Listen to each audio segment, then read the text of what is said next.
Portuguese homes have a tradition of hospitality, and they are more than willing to recount a numerous tales of valor related to their sons and fathers. कुर्गी जो लोग हैं have a tradition of hospitality. वहां पर hospitality, मेहमान नवाजी की परंपरा है।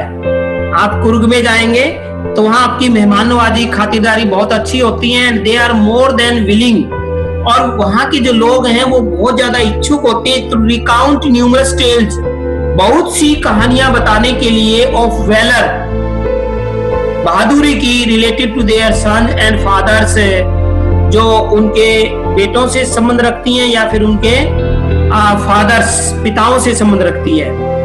तो जब वहां पे आपकी बहुत अच्छी मेहमान नवाजी होगी और साथ ही साथ वहां के लोग हैं अपने बेटों या पिताओं की बहादुरी की कहानियां बताने के बहुत ज्यादा इच्छुक होते हैं।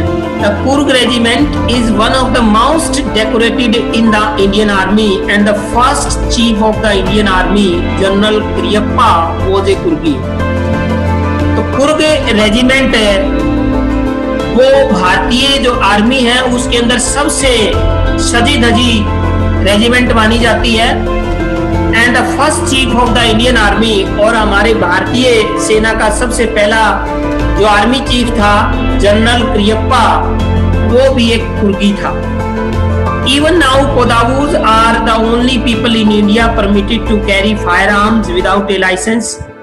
आज भी पूरे भारत के अंदर कोदावू लोग हैं, यानी कुर्ग के लोग हैं जिनको बिना किसी लाइसेंस के फायर आर्म्स रखने की अनुमति है। फायर आर्म्स का मतलब हथियार रखने की अनुमति है। The river Kaveri obtains its water from the hills and forests of Coorg, और इसी तरह से कावेरी नदी जो है वो अपना जल ग्रहण करती है। कुर्ग के जंगलों और पहाड़ियों से कावेरी नदी को जल ग्रहण होता है। Mahseer, a large fresh water fish abound in these waters, और यहाँ के जो नदी का पानी है, कावेरी नदी का पानी, उसके अंदर महासीर नामक एक बहुत ही बड़ी ताजा पानी की मछली होती है, वो इसके पानी में प्रचुर मात्रा में पाई जाती हैं। Kingfishers dive for their catch, while squirrels and langurs drop partially eaten fruit for the mischief of enjoying the splash and ripple effect in the clear water. इसी तरह से किंगफिशर जो पक्षी होते हैं वो dive for their catch. Kingfisher होता है वो शिकारी होता है, पक्षी होता है, और वो मछलियों को पकड़ने के लिए नदी के अंदर क्या है डुबकी लगाते हैं, डाइव करते हैं। वाइल्ड स्क्विरल्स एंड लंगूर्स, इसी तरह से जो गिलहरियां और लंगूर हैं वो ड्रॉप पार्शियली ईटन फ्रूट है, वो आधा खाए हुए आंशिक तौर पर, यानी थोड़ा बहुत कोई फ्रूट है उसका कुछ हिस्सा फ्रूट का खाकर, for the mischief of enjoying, और शरारत का आनंद लेने के लिए वो क्या है नदी के क्लियर वाटर के अंदर उन फ्रूट्स को फेंक देते हैं, जिससे नदी के अंदर splash and the ripple effect होता है, जिससे छपाक से पानी ऊपर उछलता है और नदी के पानी के अंदर रिपल्स, छोटी छोटी लहरें वो उठने लग जाती हैं।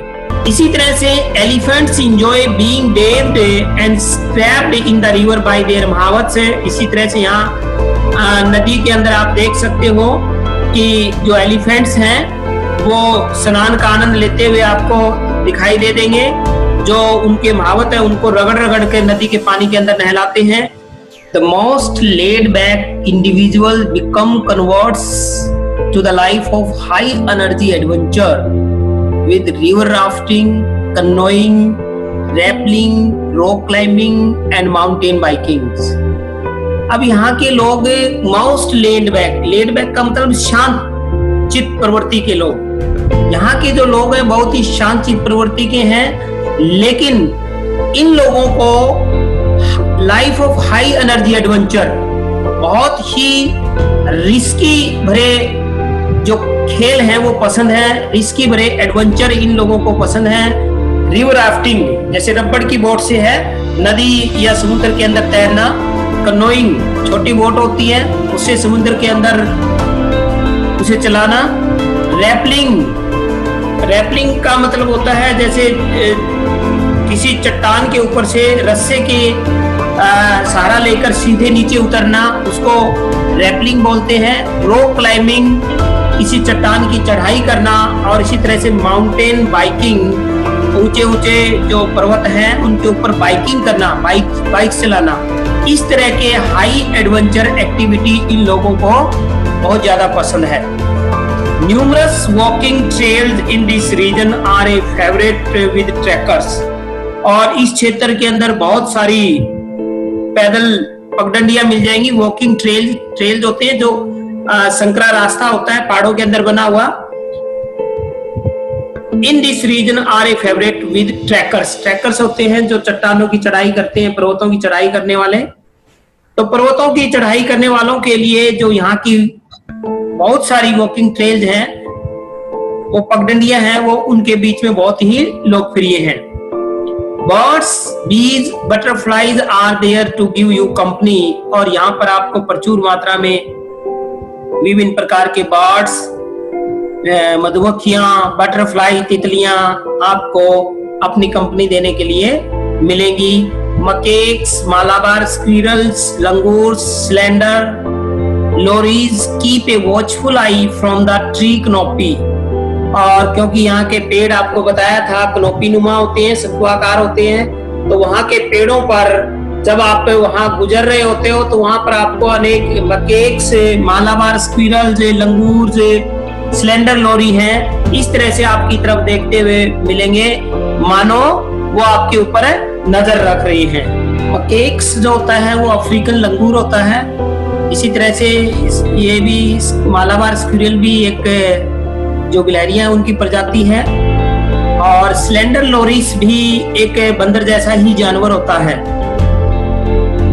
I do, however, prefer to step aside for wild elephants. Writer कहता है कि हालांकि मैं हमेशा ये प्रेफर करता हूँ कि जो जंगली हाथी हैं उनसे थोड़ा सा हटकर ही चलूं, बचकर ही चलूं। The climb to the Brahmagiri hills brings you into a panoramic view of the entire misty landscape of Coorg. जब आप ब्रह्मगिरी की पहाड़ियों के ऊपर चढ़ते हो और वहां से देखते हो तो पूरे कुर्ग का दृश्य आपको वहां से देखने को मिलता है जो धुंधला सा नजर आता है। A walk across the rope bridge leads to the 64-acre island of निसारधाम।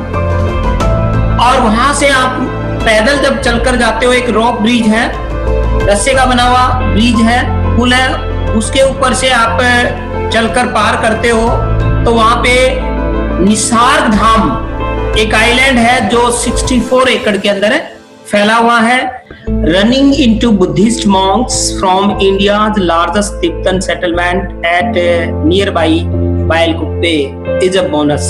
ब्यालकुप्पे भारत के अंदर दूसरा सबसे बड़ा तिब्बती स्थल है। पहला सबसे बड़ा तिब्बती स्थल है धर्मशाला और उसके बाद में ब्यालकुप्पे का नंबर आता है। यहाँ पर इंडिया की सबसे बड़ी तिब्बती लोगों की बस्ती मिलती है और इस स्थान का मुख्य आकर्षण यहाँ का गोल्डन मंदिर है जो कि तिब्बती शैली के अंदर बनाया गया है।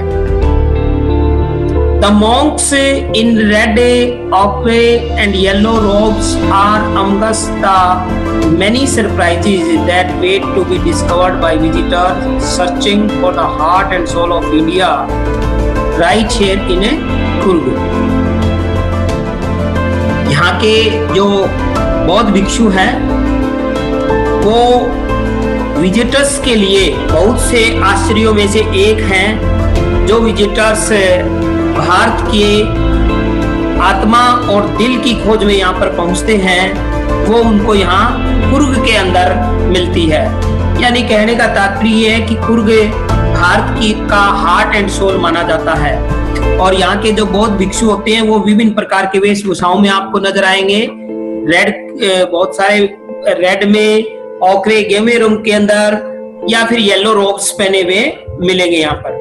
तो इस तरह से ये कुर्ग के बारे में जानकारी थी, जो वहाँ की प्राकृतिक संपदा के बारे में, वहाँ के लोगों की वेशभूषा के बारे में और वहां की जो दूसरी वाइल्ड वेल्थ है उसके बारे में। आशा करते हैं कि आपको अच्छा लगा होगा। Thank you.